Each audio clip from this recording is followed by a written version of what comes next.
things are necessary when exploring Egypt: water, a good camera, and an omnipresent voice coming from nowhere.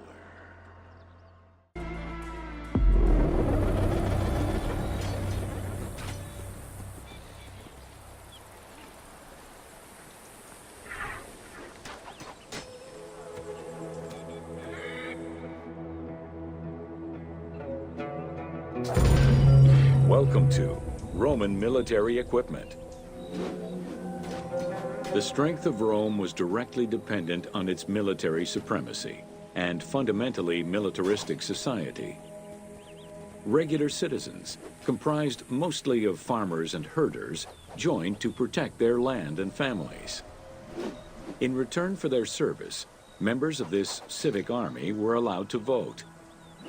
Trained to be highly disciplined and obedient to superior officers, citizen soldiers developed a deep sense of loyalty to their city.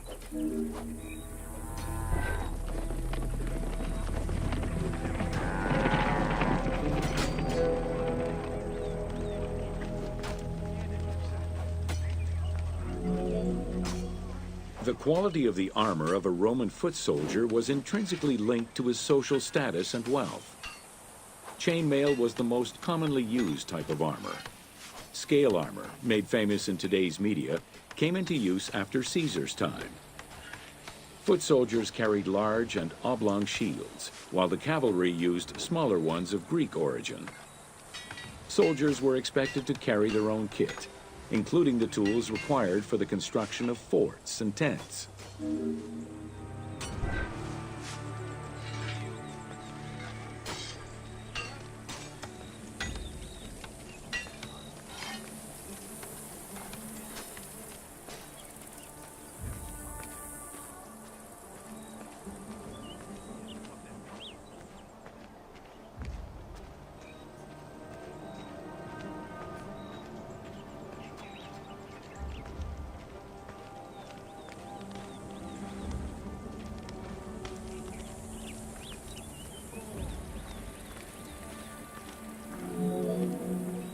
Roman soldiers used the same types of weapons. The stomach and face were the most targeted parts of the body. As such, a legionary was equipped with two close combat weapons, a dagger and a short sword, known as a gladius. One of the most ingenious Roman weapons was the javelin. Its pyramid-shaped tip pierced the body, while its iron shank was designed to break upon impact, stopping the enemy from throwing it back.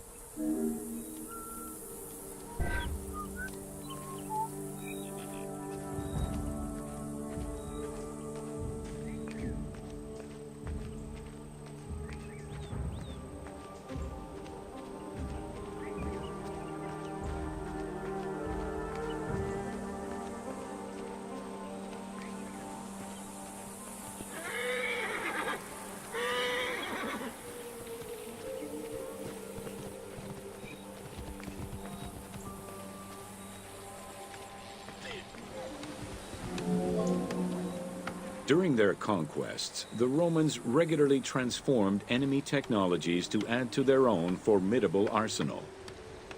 After capturing a Carthaginian vessel, the Romans adopted its better features and constructed a superior fleet of ships.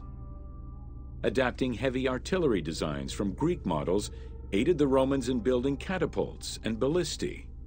The latter became an iconic symbol of Roman warfare.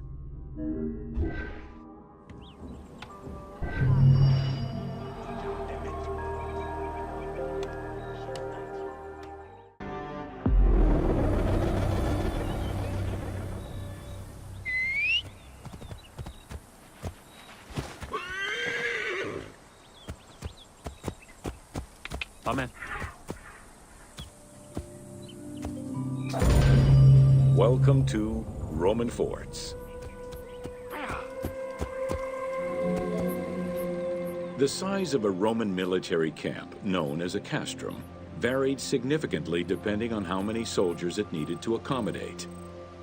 However, they all shared common characteristics in design and construction, such as this fort before you, located in Cape Chersonesos.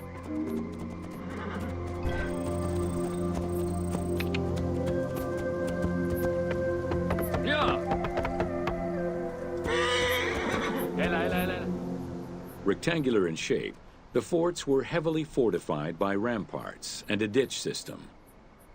The walls were reinforced with parapets, essentially an extension at the roofline which allowed a protective barrier for patrolling soldiers. Depending on the availability of materials, some forts were built with stone, timbers, stacked turf, and particularly in the eastern part of the empire, baked brick.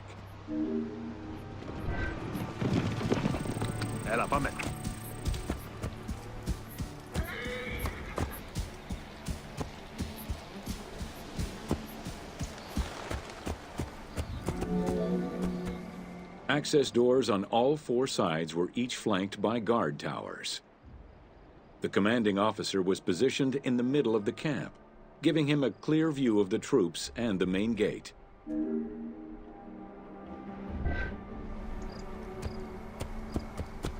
Amen.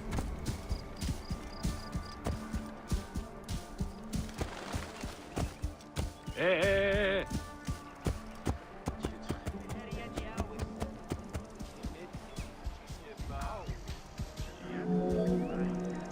Along with sleeping barracks for the soldiers, the fort also had a granary that was expected to hold rations for a year or longer. To ensure the health of the soldiers, every camp was equipped with medical staff and a hospital. A clean water supply with conduits for a bathhouse and latrines was included in the construction of every fort.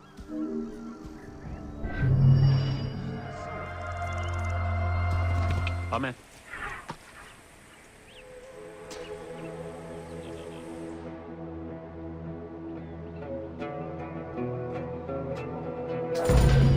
Welcome to the Forts of Cyrenaic. Whoa! Cyrenaic was a Libyan region under Roman control, gifted to Rome by one of Cleopatra's ancestors. The remains and foundations of ancient fortifications were discovered in the 19th century in the southwest of Cyrenaic, as well as a Roman garrison dating back to the 1st century CE. Evidence shows that these forts were of Libyan origin, rebuilt and modified by Roman engineers when Cyrenaic was part of the empire. Ela, pame. Ha! Stone was the most commonly used material to build forts in Egypt and Cyrenaic. Though no real proof of a fortress similar to the one before you has been uncovered in that region, the team chose to add it as a worthy and awe-inspiring end-of-game challenge for the player.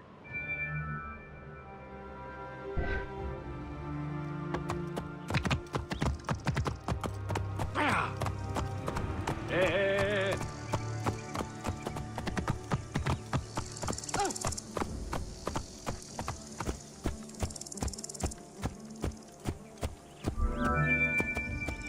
The forts of Cyrenaic were intended to prevent invaders from gaining access to the main route that led to the country's 5 most important cities. These forts were built close to coastal plains and deserts for added defense. 3 of these cities were recreated by the team: Balagrae, Apollonia, and Cyrene. Had it existed, the fort before you would have protected the road leading to Balagrae.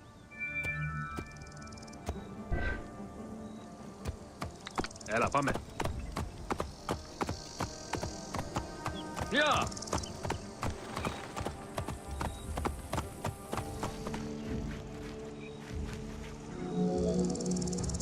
Other than reference to an attack around 404 CE and a military reorganization by Emperor Justinian during the 6th century CE, we still know little of the Roman military presence in Cyrenaic.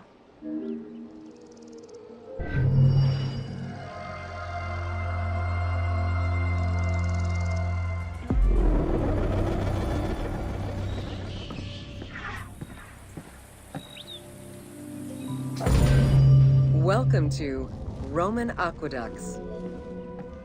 Water management was taken seriously by the Romans, Cyrenaica benefited greatly from Roman administration with the construction of aqueducts and canals. The source of water varied depending on the location. Many aqueducts were built at the foot of the mountains, offering greater flow from the melting snow.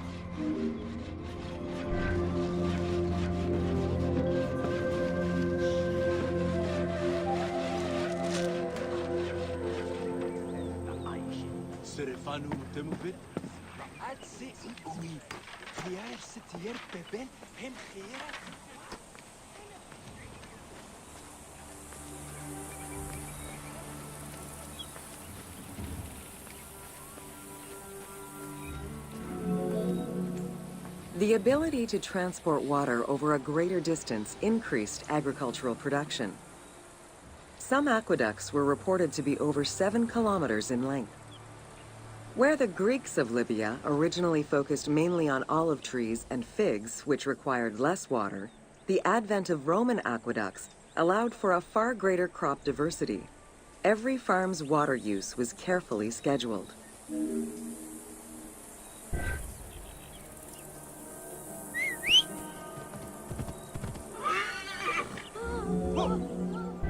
The ability to transport water over a greater distance increased agricultural production.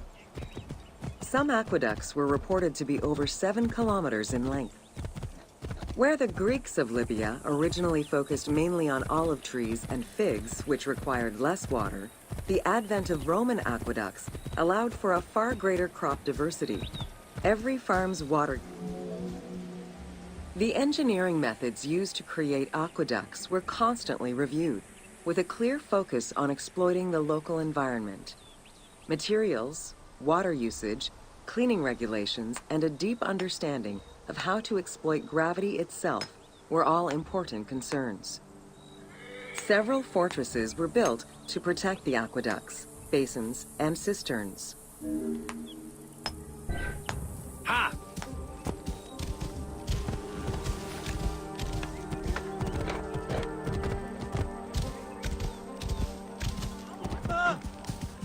Whoa!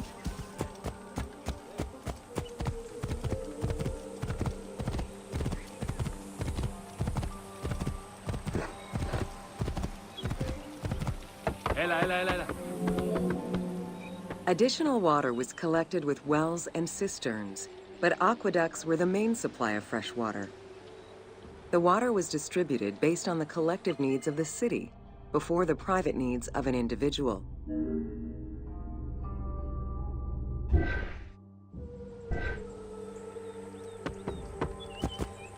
Amen.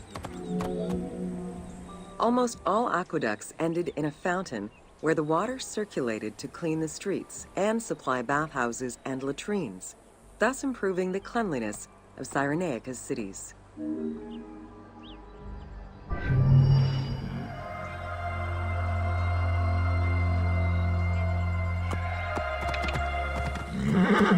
Ela, πάμε.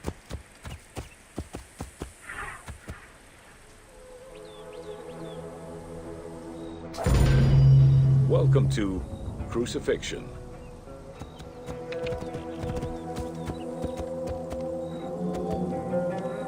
In terms of the severity of Roman justice, crucifixion was at the top of the list of corporal punishment, followed by death by fire and decapitation. The upper class considered crucifixion unworthy of their position. Those lucky enough to have Roman citizenship were also exempt from such treatment.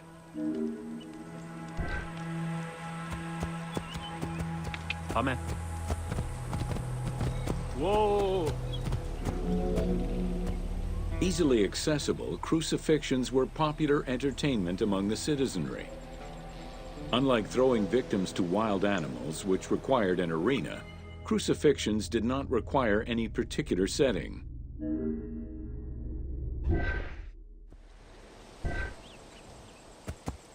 Ela, πάμε. Ela.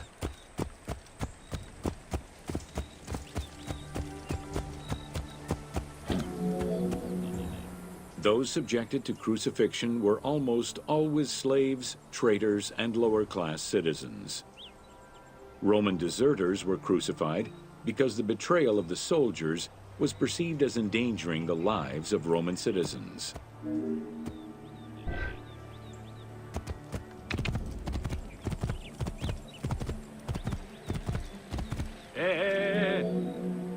In 71 BCE, a major slave uprising in Italia was repressed by the Roman army.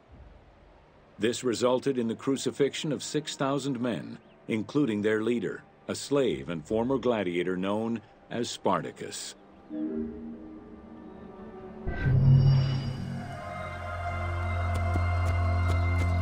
Amen.